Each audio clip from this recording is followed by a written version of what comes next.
Hello and welcome back. I am Arumba. Thank you for joining me. Let's do our tutorial campaign with the Filthy Robot. How's it going, Filthy? I'm doing well, man. Good Thanksgiving? I did. You? Yeah, I did. I ate some turkey. Yeah, just a It's little like bit. the one day of the year that I eat actual turkey outside of like turkey. I don't know, sliced turkey. I guess I eat turkey quite often. I don't know. I was gonna So, say, I mean, when we met each other, we were at a barbecue place. I didn't think you were a vegetarian or something. Just don't like turkey, or?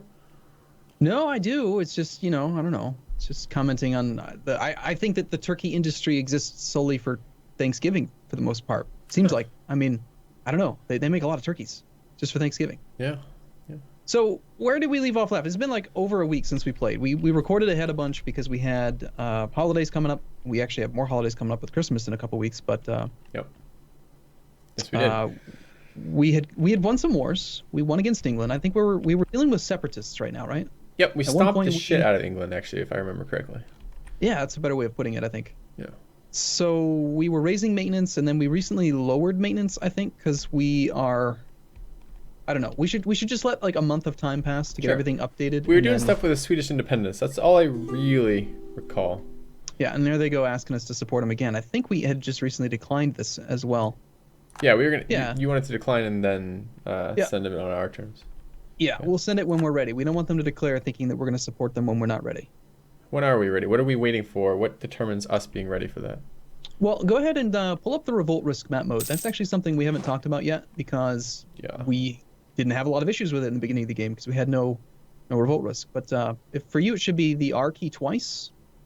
Nope, Twice. sorry, that's never mind. That was autonomy. It's the Y key. Okay. It's the unrest map mode is what it's called. Where do I see a name of the mode in somewhere? Just hover over it. It'll tell you. It's like a cross pitchfork and a cross torch. No. Or if it's not Y, press Y again. I You press probably Y have a trade twice, map and I mode. get one is trade map mode, and the second is it just looks like Scotland's green, Yep. and that's about it. So Scotland's green, but then notice how like Northumberland, Yorkshire, Lancashire, they're slightly yellowish. Oh, okay. Less green. You can see that they have some positive unrest. That nice bright green is what you want to see. Okay. But like the thing we're waiting for right now, why we don't want to just dive into another war, is a couple things. Number one, you recall we still have some war exhaustion. 9 more months of war exhaustion needs to bleed off over peace, during Okay. peace. Beyond that, if we were to declare war right now, it would be very likely that either the English separatists or the Desmond separatists would fire while our army is otherwise engaged, making it very difficult to do either thing well. Right? We Although, would have a hard time. I suppose if we're worried about that, though, we do also need to be worried about the fact that when our peace expires, we'd like to have this war with Sweden, or with the war as allies with Sweden concluded before our peace with England ends, so they can't just attack us, right? Oh, that's true, yeah. But consider that the English didn't attack us before, and now they're weaker than they used to be. So the you think likelihood they of just won't? England's... Okay. Yeah, they're very unlikely to attack us while we're allied to France. Okay. But it's a good point. We do want to end this war before February of '66, but that's 8 years. We've got Okay. tons of time. Okay. So main thing we really want to do is just kind of get the unrest taken care of, and then get it to a point where, looking over our rebel factions in the outliner, we don't see anybody who's likely to rebel within the next couple of years, and then we can wage a war for 3 or 4 years with our army elsewhere, and then bring it home to take care of unrest again. So for now, we're waiting until like I think January. We wanted to see where unrest was at, so that we Okay. can see if we can put down any of these other rebellions. Once these cores finish and the war exhaustion's gone, we'll have a much better picture of what we're looking at. So October 29th of 59 is when the next core is done in Cork. October of 59, so we have a year. Yeah, Okay. which is ideal because we needed the 9 months anyway to let the war exhaustion go away. So we'll just play on speed 3. Peace is it's certainly more engaging than it used to be when the game first came out with estate management and stuff. And we've actually done quite a bit more estate management than I think a lot of players might. Oh, you just now rejected it? I didn't just check got it. I didn't touch it at all. I just got the Oh. pop-up as well, but I didn't touch it. Probably Okay. timed out on my end. Yep. They pop-ups like that will last for 3 months. Three monthly days, 3 monthly ticks from the date that you receive it. It will auto decline. I see the Yeah, unrest well, has gone down very slightly, 0.2. Yep. Every month that passes right now, it's going down by 0.1 from war exhaustion. And coming up in January, you'll recall that we have our annual tick. So separatism will come down by 1 year, which is going to be 0.5 unrest. Nice. So that's going to be a big change. So we'll see, like, for example, right now Yorkshire's got 3.3 unrest. January, that should drop down by 0.6, down to about 2.7. Yep, it's actually all the way down to 2.6 now. So a little bit of rounding happened there. Hey, we just got a mission. Cool. Rival of a rival. I don't even remember what that mission was, but cool, excellent. Diplomatic Yeah. power and prestige, I like. And I want to see what our next missions are. 'Cause missions are fun. Yes, missions are a very good tool. And actually, I remember talking to the guys at Paradox about the mission system because at one point I said I suggested that they should really like overhaul it because it was kind of outdated. It's been in the game since vanilla, since 1.0. And one of the primary reasons they just sort of keep it as is because it does give newer players a really clear-cut goal. Yep. And this is the thing you should try doing right now, and Ooh. it's usually pretty good. So I like that Kildare, remove Kildare from the map is back on there, but I'm seeing this one called our manpower reserves need to recover, and in it says national unrest minus 0.5. Yeah. Now this one is very nice when you can get it, but it's deceptively difficult to obtain. Okay. So let's briefly talk about manpower. Like we've talked about it before. We've talked about, okay, you spend manpower to build troops, but where does your manpower come from and how quickly does it come back? So it wants us to have our manpower level at least 90%. So let's just look at what that would cost. How difficult would this be to obtain? So hover over your manpower number, top left corner. Okay. You can see that we have a maximum of 20,361. Yes. And this is derived primarily from every nation gets a base value of 10,000, and then the provincial manpower is added to it. Then we get a multiplier from our government form and rank, which takes us from 18,510 up to 20,361. So your manpower is 10 times, 10 years worth of your manpower that's listed on the provincial view. So if you click on any province in our country right now, like I'm looking at Lothian, for example, our capital, you'll see it says down at the bottom of the province tab, manpower 825. Yep. So that times 10 is what we're getting in manpower cap from, oh, no, sorry, I apologize. They've already, never mind, that's mistaken. At one point, you had to multiply it by 10. Now this number is actually reflecting the true value over the 10 years, the actual cap that it's giving you. This is raising our cap by 825. Okay. So take back what I just said. Don't get confused. Sorry. It's all right. But here's the thing. It is still 10 years worth of manpower. So 90% of your manpower cap means that if we're only at 5,215, real quick math here, you take 5,215 divided by 20,361, we're at 25.6% of our manpower cap right now. Okay. So we would have to go like 6 years of peace, not spending troops, not losing troops, just slowly recovering our manpower. 6 years waiting for that mission. It's a very long ass time.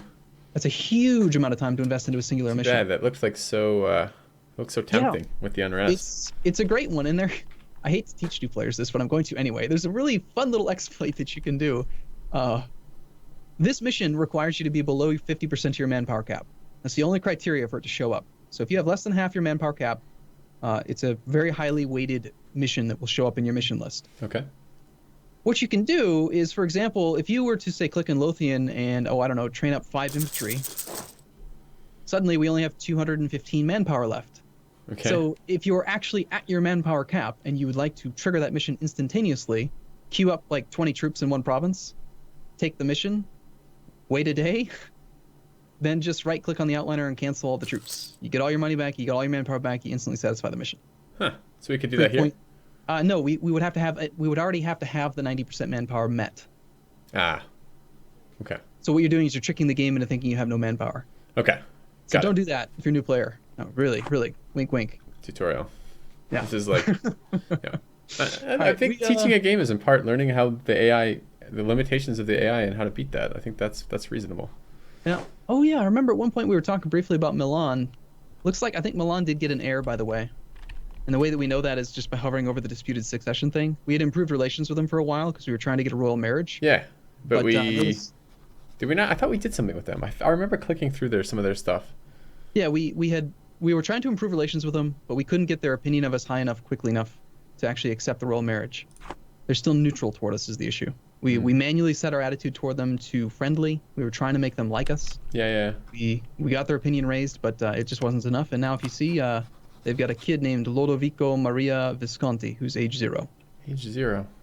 Yeah. So just had a baby, which means that our opportunity to put them under a nice personal stats on that. 335. Yeah, I could go for some of that. That'd be pretty nice. That's a successful baby. Yep. So there's only 3 nations, 3 Catholic or Christian nations right now with no heir. Circassia, Muscovy, and England. England we obviously could never get a union over because you have to have a royal marriage with them, and they will never royal marriage a rival. Yeah. Muscovy is Muscovy is one of those nations that you should just be aware is almost always going to be a very strong nation in the game. Spell it. Muscovy will later on form Russia. So Muscovy almost always wins against their neighbors. They're very strong. Whoa, whoa, whoa. And, Just 2 seconds. So the search function I thought was Control F, but it's not. What is it? just F. Just F. Okay. And what is the spell it? Muscovy. Muscovy. It's to the right. Almost. It's just slightly northeast of Lithuania. Okay. So the reason I'm mentioning it is just that if they're very likely to become one of the most powerful nations in the Far East, that would be a good nation to get a PU over. But their ruler's 19. The likelihood of him dying just due to age or anything right now is pretty low. Yeah. Probably not really worth the effort. Plus, they're at negative 66 reasons for a royal marriage right now. Yeah, it so. doesn't sound real good. Do you remember what we were trying to work towards with the English spy network? We've got 44.67. That seems like quite a bit. I feel like we were doing something. We were considering doing something with separatists again, or rebels again. Is that not right? We were certainly doing claims. We claimed like 3 or 4 along the east coast over there. Yeah, we wanted a claim on Kent. Remember, we wanted that that province that would give us the sea tile adjacency with Straits of Dover, so we could cross over into the mainland Europe. We need a claim on Kent. Okay. And that is going to be good. What is enforced peace? Enforced peace is where if you have no truce with the target nation, and let's say country A is fighting country B, and they are losing the nation that you want to help is losing their war, they can't be winning, then you can step in and say, hey, for example, England, if you don't end your war with a white peace right now, I am going to join on the side of the enemy. So oftentimes it's not something you would want to do for conquest because it makes it so that you are a junior partner in the war. And we've already talked briefly before about how you always want to be the war leader so you can control the peace settings and the peace deal. So being the junior partner is no good, but sometimes it can be useful if like your rival is, I don't know, like if 2 little guys next to each other are doing stuff you don't want them to do, you can try to stop Throw them. your weight around and say, just bully them into not doing whatever it is that they're doing. But yeah, I'll get the claim on Kent real quick just because. Oh, do we have it? I thought I just looked. Why did I not see that? I don't know, but we didn't. So we got our 4 claims. Okay. Let's wait until our war exhaustion is down to 0. We'll go 5 more months on speed 3. Why do we have our diplomat back? He's back pulled from Milan, or?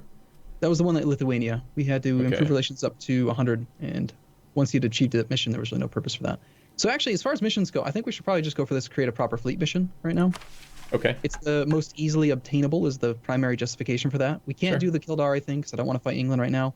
Can't do the manpower one because it takes 6 years. So we have 2 choices. Either take the mission that's quickest, which would be create a proper fleet, or cycle the mission. Take any mission and then cancel it. Oh, we can do that? Yep. You can take a mission and then say, okay, never mind, I give up. And then you'll get a new set of missions 12 months from the day you cancel it. So you ask yourself mentally, like... Oh, 2 questions about that. Can you accept one of the other missions while that 12 months is occurring, or no? No. Okay, no, so this is mission list for 12 months if we want to do this. So what you're looking at, the mental question to ask there is, can I accomplish any of these missions within the next year? And if the answer is no, then maybe you should cycle the missions so that you can try to get a mission you can actually accomplish in some sort of reasonable time frame. Let's take a look at our naval. So sailors is our naval force limit stuff? You in don't the same way that manpower's? Oh, God, it's not? Okay. It is. No, it is. You just don't want to get me started on sailors because they're absolutely pointless. There will never, ever, ever be a time in the game where you don't have enough sailors to build all the boats that you want. To fully reinforce your navy, you need 8 sailors. We have a max of 3,710. Yeah. For example, if you were to look at, say, building ships right now, press B and then go 2. So you're looking at naval units. To build like a light ship, the bark is 50 sailors. So with 3,678, you could build 73 ships. We have a force limit of 28. Okay. Sailors they're just pointless. I don't understand. I've never understood why they added them to the game. I don't like them at all. So naval maintenance modifier would be nice, and shipbuilding time modifier would be nice. So that seems like that would be. I mean, I don't know if we're going to be doing a lot of shipbuilding. I suppose once we beat England on the land again, we're going to maybe take out his navy at some point. So that might be useful in the future. And how long's the bonus for? 69, 10 years. Okay.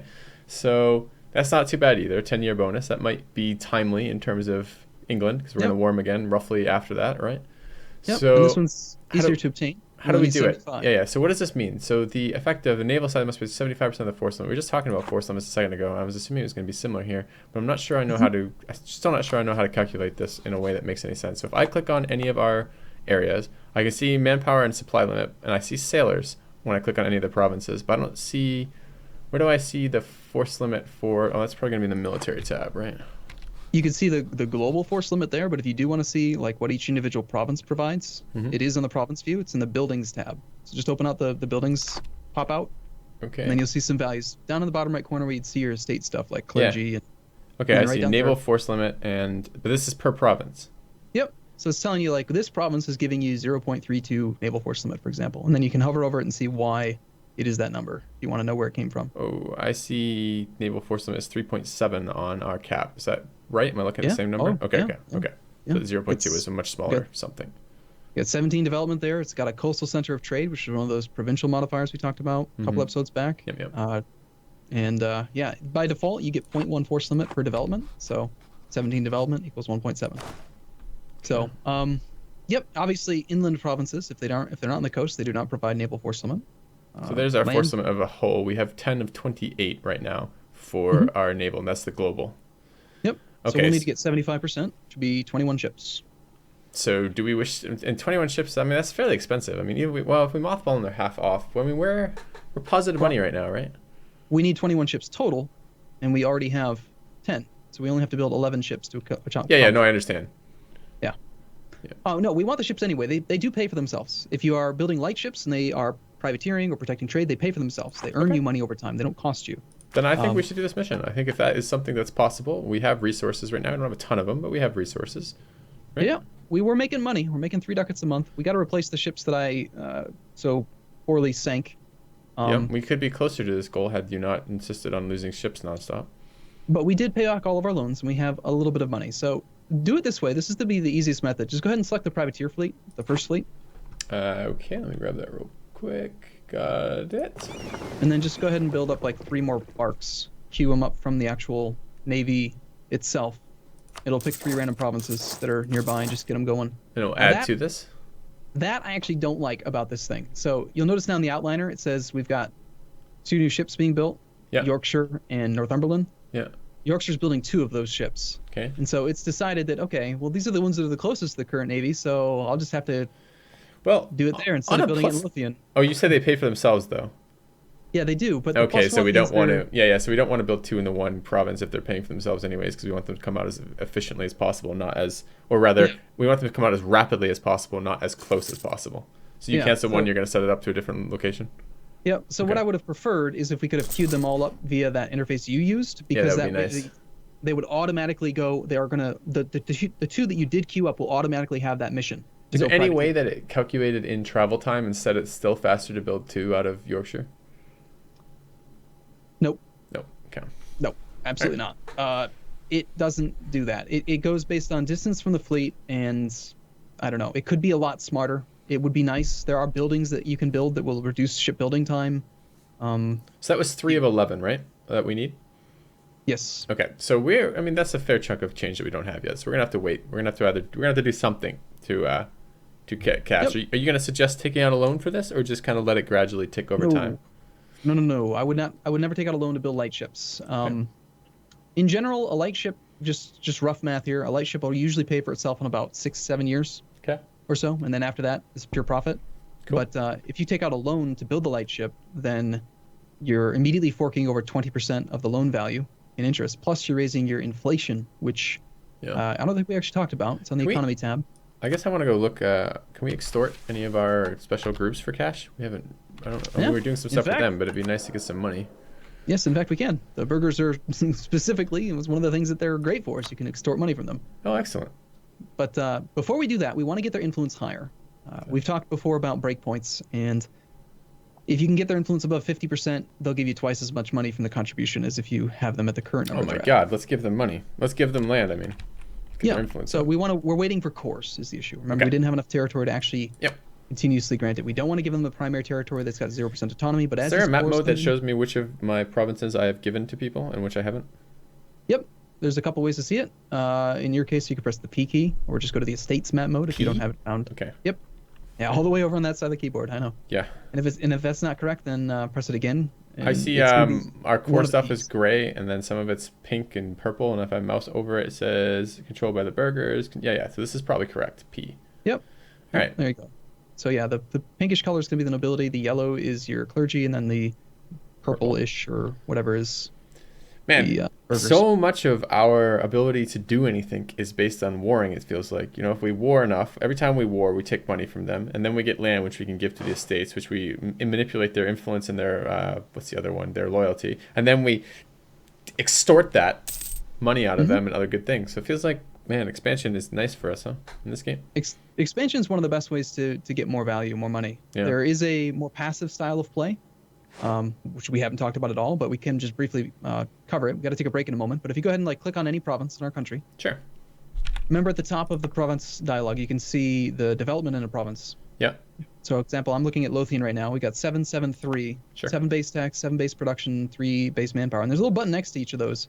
You can just spend monarch points to directly increase the development in your provinces. So you're spending your mana to increase your value. What's nice about that is that you're instantly gaining development in preferably a province with 0% autonomy, so you're getting the full value right away with no unrest, no separatism, but even still, you're usually better off expanding via conquest. It's more efficient to expand via conquest. Maybe this has just been a week, or maybe I don't really know. So I see we have our collectively our administrative power, diplomatic power, and military power called monarch points. Yes. Collectively. Okay, so these equate then to, we want to get the military power, it would cost us military points versus diplomatic points versus admin points to upgrade any of these three types of development. Okay. Yep. So, and you're not recommending this, to do this simultaneously because we need these things for technologies? Because why? Why not do this simultaneously if this is another way to increase our revenue? And it may be too much for this video. I may have to talk about this next video, but I'm kind of curious now. Yeah, we will talk about it for sure, because there's going to be a situation coming up in the very near future where I would recommend that you actually do a little bit of development, but Okay. it'd probably be a better time to talk about why you don't want to do it all the time. All right. So for now, though, we'll take a break here. See you guys and tomorrow. We'll be back same time, same place tomorrow.